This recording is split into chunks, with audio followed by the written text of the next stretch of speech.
जय श्री श्याम, राधे राधे। तो चलिए, अगर आपको मेरा वीडियो अच्छा लगे तो मेरे वीडियो को लाइक शेयर सब्सक्राइब जरूर करिए और बेल आइकन की घंटी को जरूर दबा दीजिए ताकि मेरी जितनी भी नोटिफिकेशन है वो आप लोगों को मिलती रहे। ठीक है, मेरे सारे वीडियो आप लोगों को देखने को मिले। ठीक, चलिए आगे बढ़ते हैं। आज का हमारा विषय है क्या? निर्जला एकादशी। ठीक है, निर्जला एकादशी की पूजा कैसे करनी चाहिए, ठीक है, और कैसे व्रत का संकल्प लेना चाहिए और हमको पारण कैसे करना चाहिए। ठीक, सारा सब कुछ मैं इसी वीडियो में आपको बता दूंगी। और मैं ये भी बताऊंगी, निर्जला एकादशी का व्रत हमारे लिए बहुत महत्वपूर्ण है। यह सभी एकादशियों का राजा कहा जाता है। ठीक है, इस एकादशी को भीम एकादशी भी कहते हैं।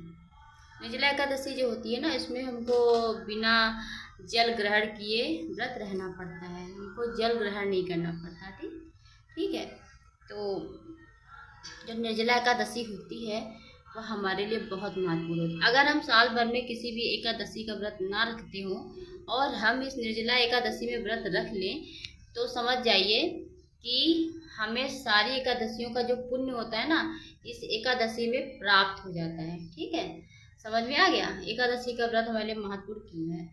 तो इसमें हमारे सारे मनोकामनाएं पूरी होती हैं हमें यह व्रत रखने से या पूजा करने से। ठीक है, तो सारी मनोकामनाएं पूरी होती हैं। तो चलिए अब हम जान लेते हैं कि हमें निर्जला एकादशी की पूजा कैसे करनी चाहिए।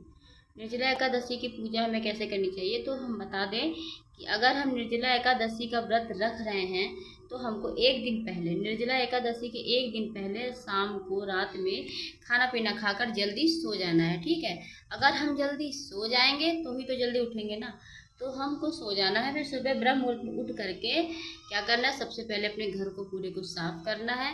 फिर हमें स्नान कर, निर्जला एकादशी का व्रत रखने से हमें बहुत पुण्य की प्राप्त होती है और हमारे जो कष्ट होते हैं वो मिट जाते हैं, हमारे पाप जो होते हैं वो नष्ट हो जाते हैं, जो अनजाने में हुए पाप होते हैं नष्ट हो जाते हैं। और हमें कि तो इस तरीके से यह हमारे लिए बहुत ही महत्वपूर्ण होता है। ठीक है, और हमें इस दिन जल ग्रहण नहीं करना है, जल का हमको दान करना है। ठीक है, अब जान लेते हैं कि निर्जला एकादशी की पूजा करने की विधि क्या होती है। तो चलिए विधि जान लेते हैं क्या होती है। तो मैंने बताया ना कि सुबह है कि जल्दी उठकर स्नान वगैरह करके तो क्या करना है, एक चौकी लेनी है। चौकी पर आप एक साफ स्थान ले लीजिए, उस पर एक चौकी रखिए। चौकी पे पीले कलर का या लाल कलर का वस्त्र रख सकते हैं। ठीक है, साथ प्लेन। और उसके ऊपर हमको सबसे पहले गणेश भगवान को बैठाना है, कि उनकी मूर्ति हो या फोटो कुछ भी हो बैठा सकते हैं। लड्डू गोपाल जी को स्नान कराना है, श्याम बाबा को स्नान कराना है, विष्णु भगवान की फोटो या मूर्ति सब रख देनी है क्योंकि इस दिन विष्णु भगवान की पूजा होती है। ठीक है, तो रख देते हैं। तो ये तुलसी को हम एक दिन पहले तोड़ लेंगे। और क्योंकि अब हमको क्या करना है कि श्याम बाबा या लड्डू गोपाल को हमको पंचामृत से स्नान करवा देना है। ठीक है, इसमें पंचामृत कैसे बनता है, पंचामृत में कितनी चीज़ें लगती हैं, 5 चीज़ें लगती हैं। तो कौन कौन सी? दूध, दही, घी, चीनी, शहद और क्या लगता है, तुलसी के पत्ते भी डाले जाए क्योंकि तुलसी के पत्ते डाले बिना ना उनका भोग अधूरा होता है और हर चीज़ उनकी पूजा अधूरी होती है। अगर हम तुलसी के पत्ते नहीं डालेंगे या उनके भोग में नहीं रखेंगे ना तो वो हमारे पूजा अधूरी मानी जाती है। इसलिए तुलसी के पत्ते एकादशी वाले दिन तो तोड़े नहीं जाते हैं, तो एक दिन पहले हम उनको तोड़ के रख लेंगे। रखने के बाद में जिस दिन एकादशी होगी उस दिन हम उन पत्तों को तुलसी जी जो पत्ते होंगे, तुलसी दल जो होते हैं, तो वो उनके स्नान वाले पंचामृत में डाल देंगे। और जब हम भोग लगाएंगे तो वहाँ भी उनको, उसके बाद हम एक घड़ा लेंगे, मिट्टी का कच्चा घड़ा लेंगे और घड़े को कंठ तक भर लेंगे। ठीक है, जल से भर लेंगे। फिर उसके ऊपर एक खरबूजा रख देंगे। फिर जो घड़ा होता है ना उसके ऊपर हम स्वास्तिक बना देंगे, स्वास्तिक बना दें या चंदन से टीका लगा देंगे। ठीक है, चंदन से टीका लगा देंगे। ठीक है, स्वास्तिक ना बनाइए, आप टीका लगा दीजिए। स्वास्तिक बना देंगे, चंदन से टीका लगा देंगे। उसके बाद क्या करना है कि हमको पीले कलर के फूल ले लेने हैं, ठीक है। चावल हमको नहीं लेना है क्योंकि एकादशी के दिन चावल नहीं चढ़ते हैं। उसके स्थान पे हमें जो सफ़ेद कलर के तिल वो चढ़ जाएंगे, ठीक है, वो चढ़ाते हैं सफ़ेद कलर के तिल। और ठीक है, और जो चढ़ता है वो हम चढ़ा देंगे। पुष्प है, तिल है और तुलसी है, ठीक है, और मिठाई है, जो भी चढ़ता है वो चढ़ा देंगे। एक लोटे में जल भर के रख लेंगे, वो तो रखा ही जाता है, आप लोग जानते ही हैं।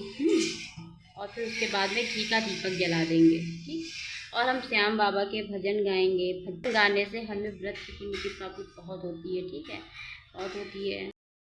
धूप बत्ती आदि जला देंगे, घी का दीपक जला देंगे और जो चढ़ाने वाले सामान है सारी हम चढ़ा देंगे, ठीक है। मैंने बता दिया था, तुलसी की पत्तियाँ, तुलसी दल और सफ़ेद कलर के जो तिल होते हैं वो चढ़ाने हैं, पीले कलर के फूल चढ़ाने हैं और वो पीले कलर के फूल चढ़ाने हैं और मिठाई चढ़ानी है। जो भी आप प्रसाद में बना सकती हैं वो चढ़ा दिए। पंचामृत चढ़ाया जाता है, ठीक है, ये सब चढ़ाया जाता है प्रसाद में, तो आप चढ़ा दीजिए। उसके बाद में आप आरती कर लीजिए, 40 आप पढ़ लीजिए, फिर भजन करिए, ठीक है। थोड़ी देर बैठकर भजन करिए क्योंकि भजन करने से बाबा श्याम हमारी ज़्यादा सुनते हैं, विष्णु बाबा में ज़्यादा सुनते हैं, ठीक है। और अगर आपको व्रत का संकल्प लेना है तो हाथ में थोड़ा सा जल लेकर संकल्प करके आचमन करिए, ठीक है। संकल्प ले लीजिए व्रत का, जो भी आपको लेना है व्रत का संकल्प ले सकते हैं आप लोग। और पारण के समय हमको क्या करना है कि हमें धन का, वस्त्र का, है ना, और जल का दान करना, ठीक है। जो घड़ा हमने भर के रखा था ना वो हमको दान कर देना है, ठीक है, किसी को भी दान कर देना। और हाँ, चिड़ियों को, पशु पक्षियों को पानी पिलाएं उस दिन और अच्छे अच्छे काम करें। व्रत वाले दिन, निर्जला एकादशी वाले दिन अच्छे अच्छे काम करें ताकि पुण्य की प्राप्ति आपको हो और बाबा श्याम आपकी ज़रूर सुनेंगे। तो चलिए, इस तरीके से आपको निर्जला एकादशी की पूजा संपन्न करनी है और व्रत का संकल्प ले लेना है, ठीक है। और जब पारण करेंगे तो पारण में सब आप मतलब कि खीर बना के मतलब खाइए और खीर बना के खाइए। और जैसा मैंने बताया है कि धन का, वस्त्र का, जल का आदि का दान करने से हमें प्रकार से हमको अपनी पूजा संपन्न कर लेनी है, ठीक है। और जो हमको पारण करना है दूसरे दिन वो भी कर लेंगे, ठीक है। और अगर आप लोगों को इस वीडियो में कुछ समझ में ना आए तो आप लोग कमेंट में जा करके मुझसे ज़रूर पूछ सकते हैं, मैं उसका रिप्लाई ज़रूर दूँगी, ठीक है। अगर जो समझ में नहीं आ रहा है आप लोगों को तो पूछ लीजिए, बेहिचक पूछिए, मैं उसका जवाब दूँगी, ठीक है। तो चलिए, एकादशी की आप लोग को बहुत बहुत शुभकामनाएं और अच्छे से व्रत रखिए और भगवान सारी आपकी मनोकामनाएं पूरी करे, ठीक है, सारी इच्छाएं आपकी पूरी करे।